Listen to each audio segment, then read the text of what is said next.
How y'all are this morning? This is your buddy Tackleberry over here at the Bergen Gun Range with the next installment on, hey, I got this old used gun. And the old used gun I've got today is a pretty nice one.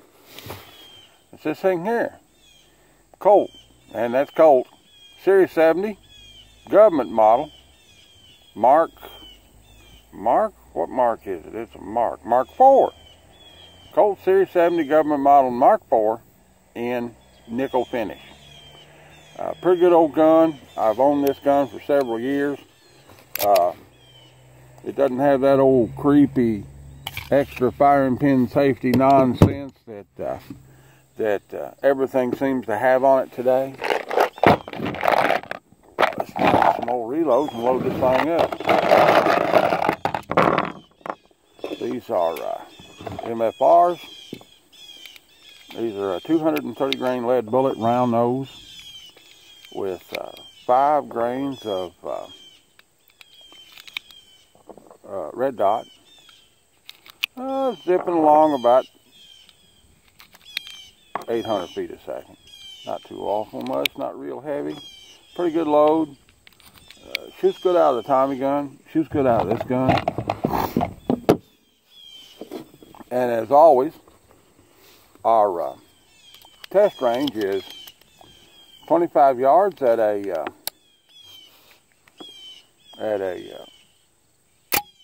full-size steel chest center. And we're going to give it a try here, and then we're going to talk about the gun a little bit. Let's turn the old thing around here where you can see the gun shooting. That's a new thing I do nowadays. I show you the gun shooting. Let's see if I can get the fireworks. Okay. Had to put on the old vest this morning. It was a little nipply out, even though the sun was out. All right, semi-supported 2-hand grip, 25 yards, steel chest center, and that's a hit. Boy, that's kind of loud without them earplugs in. Let's see if we can't get them stuck in there. Yeah, phone's ringing. Somebody answer the phone. Let's try that again. Yeah, let's put something in them ears. Okay. Now let's try it. And that was a hit, by the way.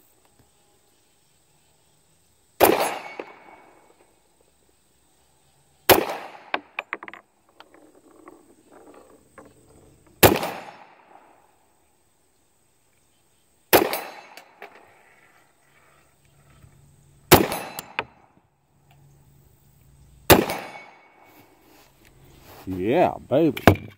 Let's load that up again. That was 7 out of 7. At the chest center of a humanoid target, they call it nowadays.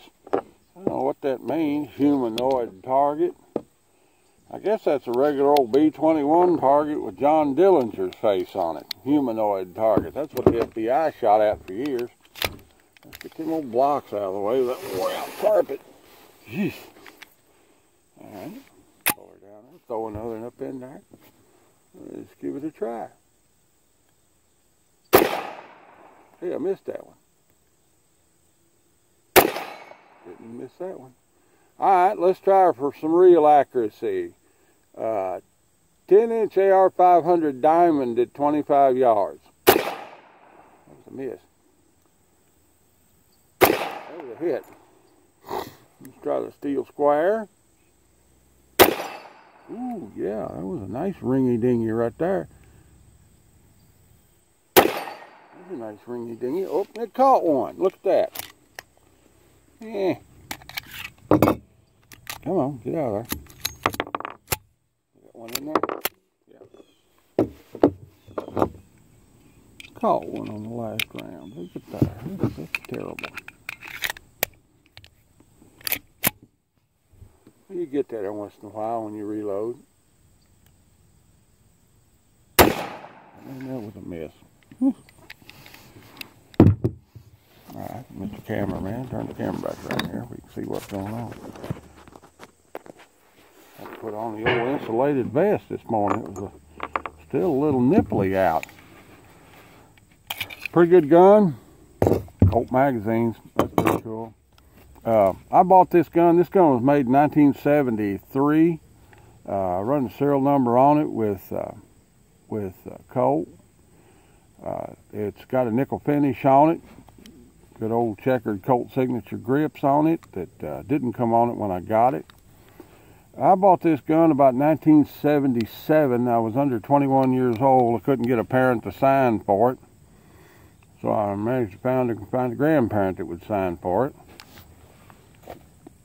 And then I hid it out for several years until I was acceptably old enough to carry it, or acceptably old enough to own it. I carried this gun as a duty gun for about, I don't know, 15 years or so. Pretty good old gun. Has collet bushing in it and fitted bushing in it from the factory. It's just, it's Colt. You know, it's 40-some years old and still works perfectly. I've shot it millions and millions and millions of times. I've had to replace a few parts on it. I couldn't find the nickel or bright stainless slide stop and had to replace it with a black one.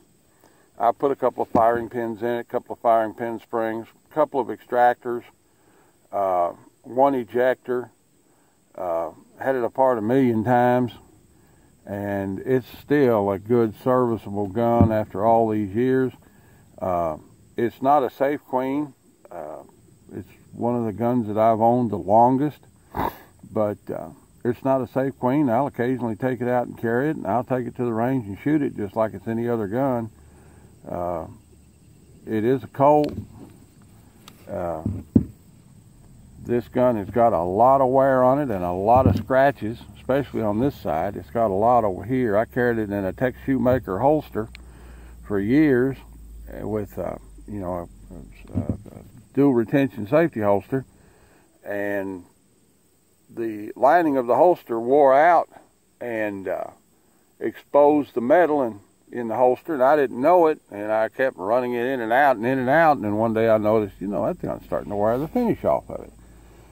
So I did something else, but over here it's starting to, the nickel is worn away to expose the copper, which nickel won't stick to steel, so a nickel plated or chrome plated gun, either one, has to be copper plated first before it can be nickeled or chromed. A lot of wear on this guy. Value wise, this gun's worth about $400. Just by vesture of it being a Colt manufactured gun with all original Colt parts on it. If this gun was in 100% condition, it'd be valued somewhere around $1,500 to $1,800.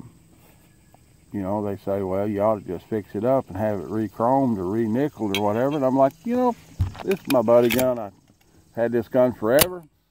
I'm just going to keep it like it is and keep shooting it. Well, that's about the size of it. For I got this old used gun this time around. Colt Series 70 government model Mark IV. Pretty good old gun. And that's about it. We'll talk to y'all later. See ya.